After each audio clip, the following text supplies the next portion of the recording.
Là pour le coup je me sens très conne parce que je pensais pas être aussi émue en faisant cette vidéo. C'est bien parce que je dois vous faire une vidéo dans laquelle je suis quand même énergique et tout, et en fait je me rends compte que ça remue quand même pas mal de choses. Allez. Je suis encore un petit peu malade, hein. Désolée si vous m'entendez parler du nez. Je vais éviter de tout sauter aussi. Bref, bienvenue dans cette vidéo dans laquelle je vous parle de ma rencontre avec... Et pour cela, eh bien, je vais remonter en 2010. Plus exactement le 19 avril à 20h30.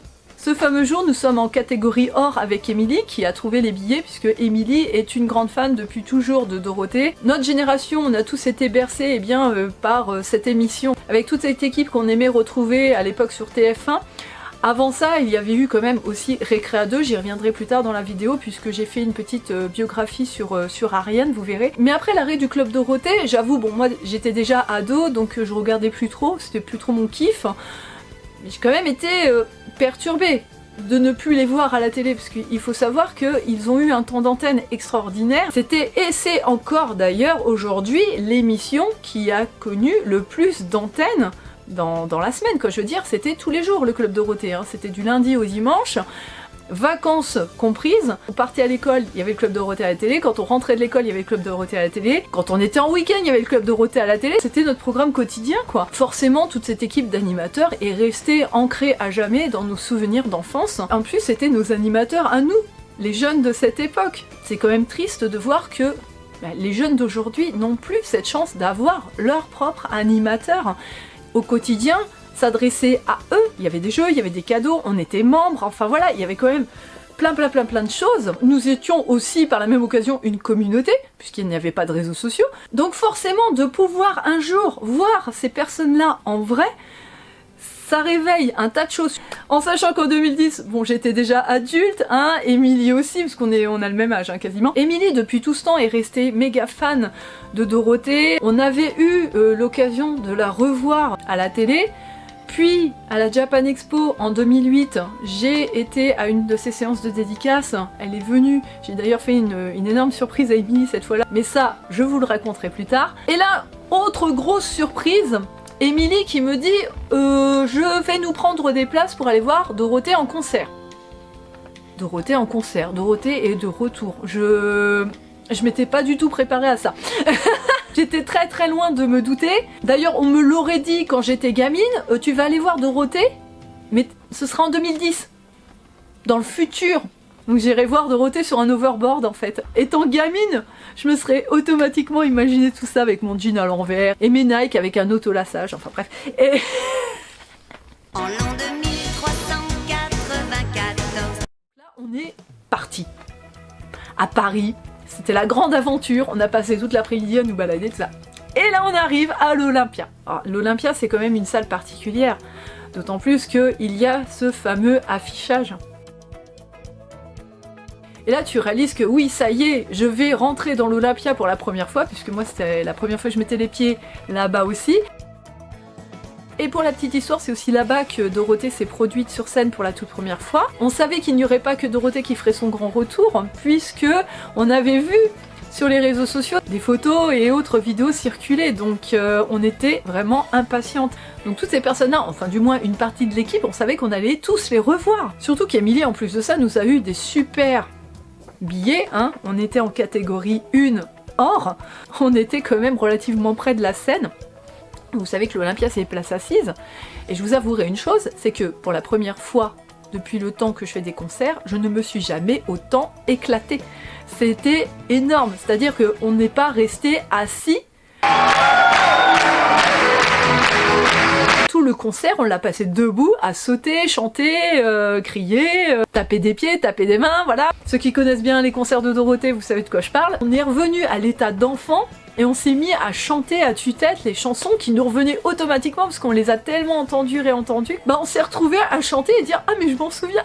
La petite anecdote, donc on était juste au bout de la rangée, les deux derniers sièges, avec l'allée qui passait juste à côté de moi, un couple de gens derrière nous, et là je vois une personne, les cheveux blancs, qui vient leur parler, et je regarde cette personne, et là je me dis « Mais je le connais ce monsieur, je l'ai déjà vu quelque part. » Et quand il s'en va, les personnes ont dit son prénom. Et là je me tourne vers Émilie, j'ai dit mais t'as pas vu le monsieur là qui est parti? C'était Pat Le Guen. Qui était le réalisateur des émissions du Club Dorothée, hein, pour ceux qui se souviennent. Je me souviens avec son casque, le micro, et c'était rigolo parce qu'on voyait aussi les coulisses en régie. Et à ce moment-là, je me dis, la soirée commence très bien. J'étais encore un petit peu réservée et timide, donc j'ai pas été le voir, alors que ça me démangeait, j'avais mon téléphone. En plus, à l'époque, j'avais un super Blackberry. Donc... évidemment, je vous montre les photos, elles sont de très mauvaise qualité, les vidéos, j'en parle pas, mais j'ai pas osé le déranger aussi, parce que bon, voilà, ils connaissent quand même pas mal de monde dans la salle, dont les gens qui étaient derrière nous. Et là, le concert commence, donc on s'éclate, comme je vous l'ai dit. D'ailleurs, on nous voit avec Émilie. Nous sommes les deux personnes qui portons des lunettes bleues qui clignotent. C'est un grand mix de tous les concerts que Dorothée a fait à l'Olympia, mais toutes les séquences qui ont été gardées pour l'ensemble du public, ce sont les séquences du lundi. Donc on a vraiment eu du bol puisqu'on nous voit vraiment. D'ailleurs c'était une super idée d'Émilie d'avoir porté ces fameuses lunettes puisque forcément dans la masse, les deux qui clignotent là, c'est nous. Donc tout se passe super bien, on passe une super soirée et là c'est l'entracte. Et oui, à l'Olympia, il y a un entracte. Bon, c'est la première fois que je fais un concert avec un entracte. Mais d'un autre côté, c'était bien puisque quand on a regardé plus tard dans la salle, il y avait carrément 3 générations. C'est comme à l'époque où Dorothée faisait ses concerts à Bercy. Alors c'était soit les grands-parents qui emmenaient leurs petits-enfants voir Dorothée, ou les parents qui emmenaient leurs enfants. Et aujourd'hui, les grands-parents, c'était les parents de l'époque de la personne qui elle-même est devenue parent et qui emmène son enfant voir Dorothée. Donc c'est bien l'entracte parce qu'on se dit, bah voilà, il y a certaines personnes qui ont sûrement envie d'aller au cabinet. C'est pas comme un concert de Lady Gaga, hein. Même si ça m'est arrivé d'aller au cabinet pendant un concert de Lady Gaga, je vous en parlerai plus tard aussi, c'était au Stade de France, j'aurais jamais dû boire cette canette de Monster. Et donc là, bon, on en profite, on discute, on revient sur ce qu'on a vu, on est super contente, on passe une excellente soirée. Et durant cet entracte, il y a des personnes qui sont venues nous voir pour nous demander si ça nous dérangeait de changer de place avec eux, puisque leurs amis se trouvaient être les personnes qui discutaient avant le concert avec Pat Le Guen. Là, on a gratté 2 rangées de plus et on s'est retrouvés carrément au milieu. C'était tout bénef pour nous, on s'est dit bah ok, vous ça vous arrange parce que vous êtes avec vos amis et nous ça nous arrange parce qu'on est plus devant. On avait juste un petit peu peur et bien de la réaction des gens à côté desquels on allait se retrouver, dont eh bien cette personne qui, je l'espère, verra cette vidéo car ça fait très longtemps que nous n'avons pas eu de nouvelles, on avait bien sympathisé avec, on a été à un moment en contact sur les réseaux sociaux, puis cette personne s'est déconnectée pour des raisons personnelles, et j'espère que tu vas bien aujourd'hui, Franck, et que tu reviendras vers nous un jour et qu'on puisse renouer le contact parce que bah voilà, quoi, on aimerait bien voir de tes nouvelles. Et on se retrouve à côté de ce Franck qui a un petit peu intimidé Émilie. Elle s'en souvient très bien, elle vous racontera l'occasion. Et alors qu'on venait juste de se mettre à la place de ces gens-là, je vois un attroupement de personnes de l'autre côté de la salle. Et je me dis, mais il y a quelqu'un qui est connu, il y a quelqu'un qui se fait prendre en photo, faut que j'aille voir. Émilie avait peur, parce qu'on venait déjà de changer de place, elle avait peur qu'on nous dise quelque chose, donc elle a préféré rester à sa place, et c'est moi qui suis partie en éclaireuse, faire mon petit repérage pour aller voir qui c'est. Alors, sur l'instant, j'ai pas tout de suite vu, puisqu'il y avait énormément de monde, et puis des personnes assez grandes, donc je ne la voyais pas. Mais de dos, j'ai quand même reconnu cette coiffure. Et là, je me suis dit, Minka, c'est Ariane. Mais je comprenais pas qu'est-ce qu'elle faisait dans le public, parce que je savais qu'à un moment donné, elle allait venir sur scène chanter. C'est pas très logique qu'elle soit là dans la salle alors qu'elle devait être en coulisses avec les autres. Et je me dis, mais non, ça peut pas être Ariane. Et là, elle se retourne pour faire une photo avec une personne. D'ailleurs, c'était très émouvant. Le gars était une armoire à glace. Il faisait 3 têtes de plus qu'elle. Et je me souviendrai toujours de ce moment où elle se retourne vers lui en lui disant « Tu veux une photo, mon grand ?»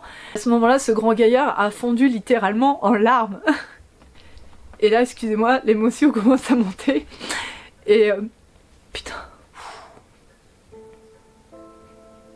Je peux pas continuer la vidéo comme ça. C'est bien parce que je dois vous faire une vidéo dans laquelle je suis quand même énergique et tout, et en fait je me rends compte que ça remue quand même pas mal de choses. Et là pour le coup je me sens très conne parce que je pensais pas être aussi émue en faisant cette vidéo. C'est con, hein, c'est vraiment très con hein, d'être comme ça, et C'est bien parce que là, ça casse un peu le mythe. Hein. Vous avez l'habitude de toujours me voir joyeuse, souriante, en train de me marrer de tout et n'importe quoi. Là, c'est le côté sensible là, qui ressurgit. Ah la vache, je suis désolée. Ça va, j'avais mis un maquillage waterproof. Je me rends compte que ça me... Il y a plein de choses qui remontent. Vous avez tous ces souvenirs qui vous reviennent en tête. Vous avez toute une période aussi. Et puis ce fameux jour, quand vous en reparlez, ça date d'il y a 11 ans maintenant. Hein. Donc voilà, j'espère que je suis pas trop cracra. Hein. À ce moment-là, je pense qu'elle a quand même été elle aussi surprise de voir autant de monde venir la voir. Donc c'était un peu compliqué puisqu'elle voulait évidemment faire plaisir à tous ces gens en faisant une petite photo. Donc on a quand même été relativement patient puisque le concert allait bientôt redémarrer. Par contre, j'ai pensé à ceux qui étaient partis à la base pour la pause pipi. Pour le coup, elle est passée à la trappe la pause pipi. Et à ce moment-là, je l'ai enfin en face de moi. Je lui demande gentiment si moi aussi je peux avoir ma petite photo. C'est quelqu'un qui m'a prise en photo, hein, puisqu'à l'époque on n'avait pas le petit objectif pour faire des selfies hein, sur les téléphones portables. Donc c'est une personne qui a la gentillesse de me prendre en photo avec Ariane, et moi en contrepartie j'avais fait la photo pour cette personne. Enfin voilà, on se rend service entre fans, c'est normal. J'en revenais pas quoi, j'avais Ariane à côté de moi. Donc je me souviens plus de ce que je lui ai dit et de ce qu'elle m'a dit. J'ai dû lui dire un truc du genre « Oh là là, ça me fait tellement plaisir de te voir en vrai, ça y est, c'est quelque chose qui ressemblait à ça. » Et elle a dû me répondre quelque chose d'adorable, évidemment. Voilà, donc à la suite de ça, le concert reprend. Mais avant, bien sûr, je regagne ma place et je montre à Émilie. Je lui dis « Mais t'as loupé, c'était Ariane. » Et je lui dis « Mais va la voir, vite, dépêche-toi, elle va partir et le concert va bientôt redémarrer. » Mais Émilie avait peur de perdre sa place. Surtout qu'à la base, c'était pas nos places.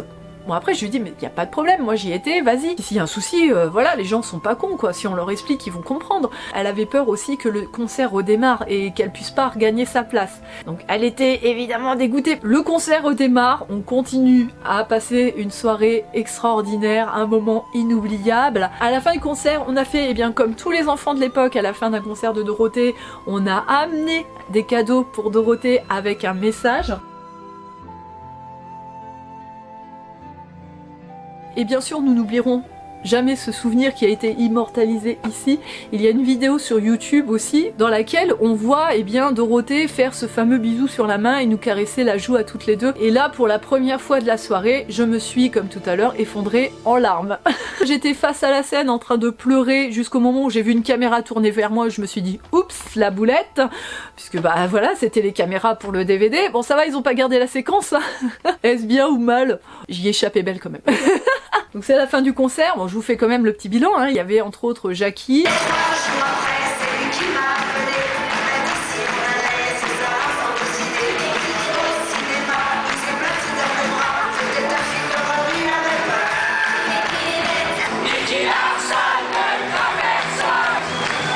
Nous avons vu aussi les fameux A et B, à savoir le A de Jean-Luc Azoulay et le B de Claude Berda. On a juste regretté ce jour-là de ne pas avoir pu voir Corbier qui était venu au précédent concert.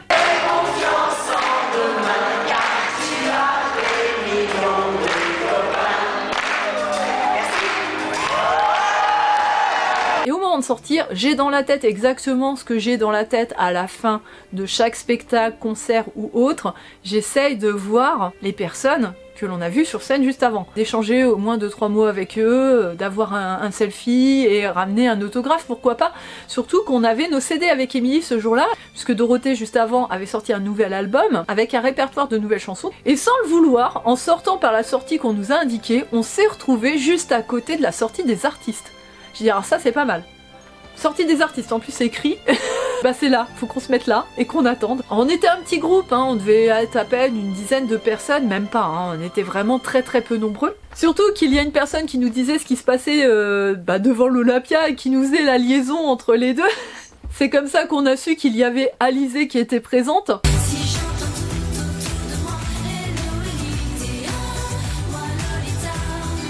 C'est sûr, elle est là-bas, elle fait des photos et tout. Je dis à Émilie, bah, je vais y aller. Elle me dit, mais oui, mais imagine, il y a Dorothée qui arrive à ce moment-là. Je suis venue avant tout pour Dorothée, et toute l'équipe de Dorothée, Alizée, bon bah voilà, tant pis. Et là, donc on attendait avec nos petits CD en main, on s'est dit, on sait jamais, hein, on va peut-être réussir à voir quelqu'un. Et là, on sympathise avec deux nénettes. On ne savait pas qui elles étaient et plus tard on a découvert. Sans le savoir, on était juste en train de parler à 2 personnes qui travaillent sur la chaîne IDF1, dont Manon. Alors, pour la petite histoire, Manon Sedani est actrice. D'ailleurs, vous avez pu la voir dans certaines séries AB, puis animatrice sur IDF1, où elle animait entre autres l'émission ID Voyance. Plus tard, en faisant quelques recherches, j'ai découvert qu'elle avait été mariée au présentateur Christophe de Chavannes, avec lequel ils ont eu une fille. Puis, à l'époque où nous la suivions sur Facebook, selon Émilie, elle aurait eu une idylle avec Brian du groupe Alliage. D'ailleurs, on est resté amis Facebook un bon moment. Bon, aujourd'hui, c'est plus le cas, mais c'est vrai que pendant quelques années, on l'avait dans nos contacts Facebook. Et puis là, grosse surprise, Émilie me dit, regarde, il y a Gérard Salès. Alors Gérard Salès, c'est bien, elle l'a reconnu, parce que moi je l'avais pas du tout reconnu. C'est le compositeur de toutes les musiques que vous entendez dans absolument toutes les chansons de Dorothée, mais pas que.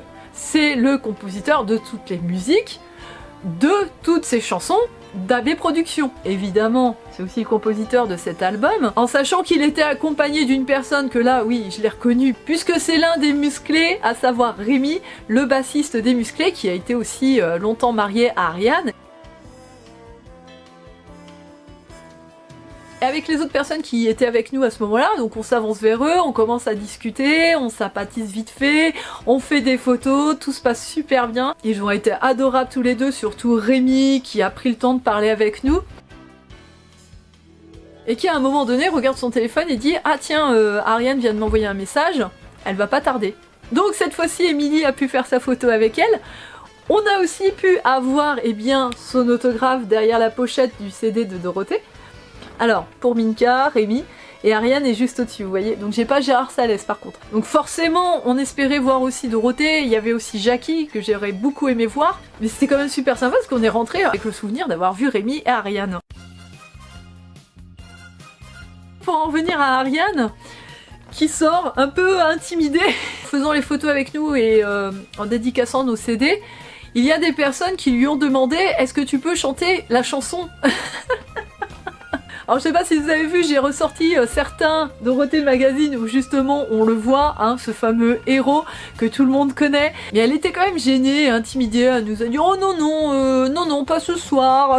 Mais on a quand même réussi à détendre l'atmosphère, parce que moi je faisais partie du lot, j'avais envie de chanter avec elle. Elle nous a quand même lancé la chanson en faisant le fameux Dragon Ball, et nous on a tous repris en chœur Z, Z, Z, Z. Ça dure quelques secondes, mais c'est énorme et tu reviens avec ça en souvenir. Et quand tu y repenses et que tu racontes cette anecdote, bah voilà, j'ai chanté un bout de Dragon Ball Z avec Ariane. Donc on est rentré ce jour-là, la tête remplie de souvenirs. On a mis les chansons de Dorothée et de toute l'équipe à fond dans la voiture en rentrant ce jour-là de Paris, avant de revenir le fameux 18 décembre 2010, cette fois-ci à Bercy.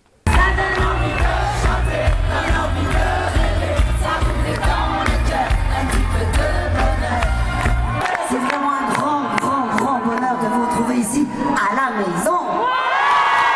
Et avant de conclure cette vidéo, je vous montre quand même des petites choses que j'ai en ma possession. Donc cette photo dédicacée, je sais, beaucoup d'entre vous doivent la posséder, hein, fans du Club Dorothée, puisque c'est une photo dédicacée qui a dû être envoyée à tous les membres du Club Dorothée déjà dans un premier temps, et puis lorsque on recevait des cadeaux ou autres, il devait y avoir cette photo aussi. Celle-ci, c'est celle de mon mari, puisque mon mari a eu la chance de voir toute l'équipe, du moins les garçons, à savoir Corbier, Jackie et Patrick, qui étaient venus donc dans notre ville pour faire l'émission avec les fameux défis où il fallait ramener sa brosse à dents et tout un tas de choses qui étaient listées par les filles qui, elles, étaient restées en studio. Ce jour-là, avec son petit frère, ils ont ramené un des fameux objets. Donc ils ont reçu le fameux diplôme. Là, par contre, on est sur du vrai collector. Bon, ils ont pas mis le nom, hein, mais attesté par Dorothée et Ariane, certifié par Corbier, Jackie et Patrick. Donc c'est marrant d'avoir ça, et vous voyez, vous avez la date juste ici, là, 95. Voilà, donc le petit diplôme Club Dorothée. Alors par contre, dans ma collection, j'ai pas grand chose sur Ariane, à part peut-être ceci, donc qui est une cassette audio dans laquelle on retrouve les chansons du générique chantées par Ariane. Ah, en brocante, j'ai quand même trouvé quelques bouquins, des mangas, donc il y avait des mangas, il y a Dorothée Magazine. Alors j'ai dû acheter ça à une personne qui aimait beaucoup Dragon Ball, hein. Je les ai sortis parce que c'est toujours en référence du coup à Ariane. En brocante toujours, hein. Alors c'est marrant, il y a le prix français. 6 francs à l'époque, hein. Donc j'ai dû les payer 1 euro ou 50 centimes, hein, ces disques-là. Au Royaume des Contes, donc cette fois-ci avec l'équipe, mais sans Dorothée, hein. Il y a juste Jackie, Corbier, Patrick et Ariane. Voilà. Alors c'est rigolo parce que quand j'ai vu de quel conte il s'agissait, je me suis dit mais comme quoi Disney me suit vraiment partout. Pinocchio, ici, Cendrillon, la petite sirène, Blanche-Neige et Aladdin. Donc j'en ai deux, le volume 1 et le volume 3, il me manque le volume 2. Peut-être qu'un jour je finirai par le trouver. Voilà, donc je ne possède pas grand chose concernant les disques, cassettes et autres avec Ariane. Donc à part la petite cassette audio que je vous ai montré tout à l'heure, je n'ai pas de 45 tours. J'étais un petit peu déçue pour le coup, parce que j'aurais aimé vous présenter un petit peu plus de choses. Par contre, de son côté, Émilie, elle a peut-être bien 2-3 trucs qui doivent être pas mal. Et je change de décor. Oui, je l'ai tourné en 2 jours, encore une fois. Donc je conclus ici avec une petite biographie sur Ariane, mais pas que. Le Club Dorothée, à l'époque où certaines personnes disaient que c'était quelque chose de mauvais pour les jeunes que nous étions, puisque il n'y avait que des dessins animés violents, je me rends compte aujourd'hui qu'on est quand même une génération plutôt cool. Nous sommes pas des brutes épaisses, hein. Non, non, on est juste des gentils. C'est marrant et ça fait plaisir en fait de voir que l'influence du Club Dorothée a été quand même bonne pour nous. Alors est-ce que ça vient vraiment de ça ou c'est la génération qui veut ça? Je sais pas, mais je me pose des questions quand même. Et enfin, pour en revenir à Ariane, à cette époque-là, je me souviens déjà, le prénom m'avait... Quand j'étais petite, Ariane, pour moi, c'était ça.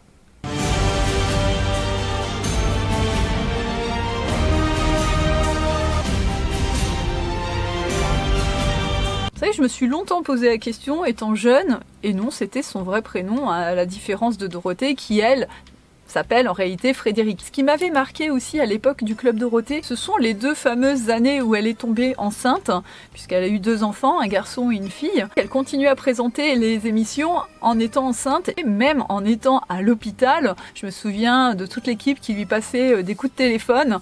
Alors je me souviens plus si c'était après l'accouchement de Tristan ou de Éléonore. Elle venait juste d'avoir son bébé et ils l'ont appelée. On l'a sentie très fatiguée quand même au téléphone, mais elle a quand même tenu à donner des nouvelles. Donc nous on est enfants, on voit ça en direct. C'était assez émouvant et à la fois ça nous a marqué. Moi je me rappelle encore d'avoir vu l'émission parce qu'on voulait avoir de ses nouvelles et puis savoir aussi si son petit bébé allait bien. Donc c'était vraiment super mignon. Alors pour les personnes qui sont comme moi, qui ont envie de revoir certaines émissions du Club d'eau, je vous mets le lien d'une chaîne YouTube dont voici le nom. Le lien est sous la description et vous allez pouvoir revoir certains clips mais aussi certaines émissions, réentendre aussi des chansons que vous n'avez pas entendues depuis X années, hein. Maintenant, oui, on peut dire ça, hein. Et j'aime bien de temps en temps, quand je sais pas quoi regarder à la télé, puisque BFM, tout ça, c'est que des mauvaises nouvelles, on se remémore le bon vieux temps où, hein, ça allait pas trop mal, et on était des gosses complètement innocents devant notre télé. Donc, très souvent, il m'arrive bien de prendre mon petit déjeuner devant une émission du Club d'eau. C'est assez sympa, et puis ça nous remémore automatiquement plein de bons souvenirs, hein.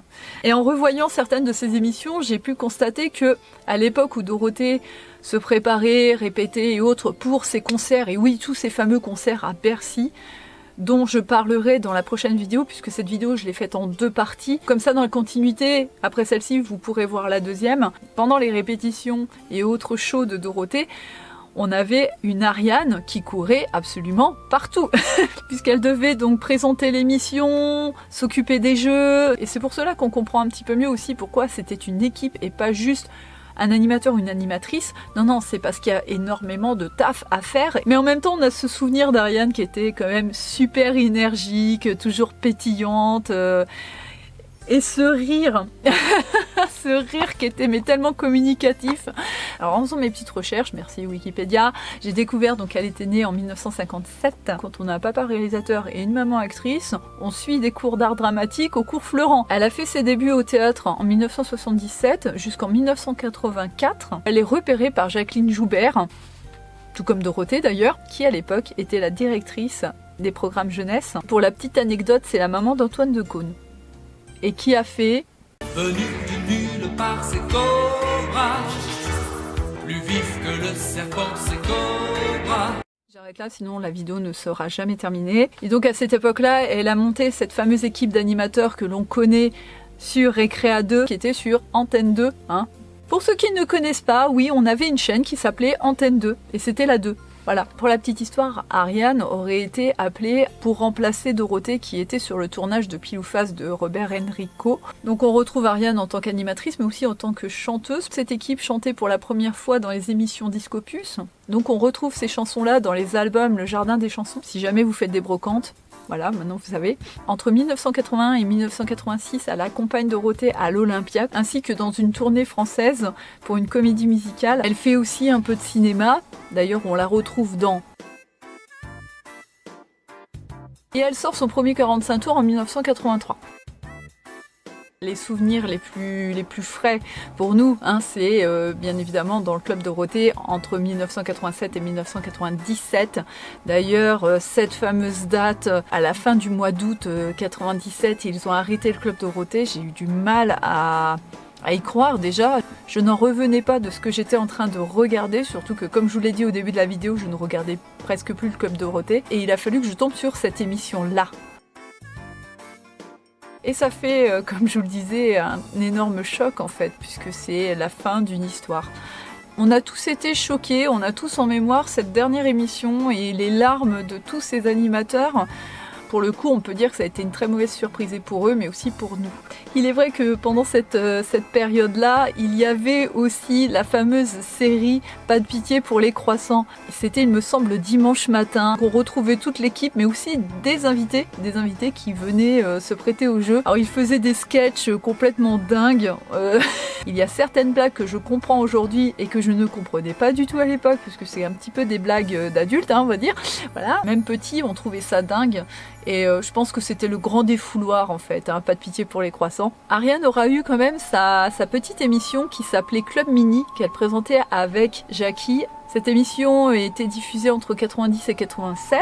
Puis nous avons eu aussi l'occasion de la réentendre dans différents génériques de dessins animés. Moi je me rappelle très très bien de Bisous bisous, gentil bisounours. Il y avait aussi Dragon Ball, puis Dragon Ball Z. Et j'en passe. La vidéo est déjà très longue, j'arrête là. Mais durant sa carrière, Ariane aura quand même été auteure, directrice, conceptrice, chroniqueuse. Elle marque son grand retour sur IDF1, c'était en 2008, en 2010 donc à l'Olympia et Bercy. Puis elle revient au théâtre, mais en tant que productrice, dans une pièce où jouera sa fille Éléonore. C'était en 2014. Suite à un long combat contre la maladie, elle nous quitte le 3 septembre 2019.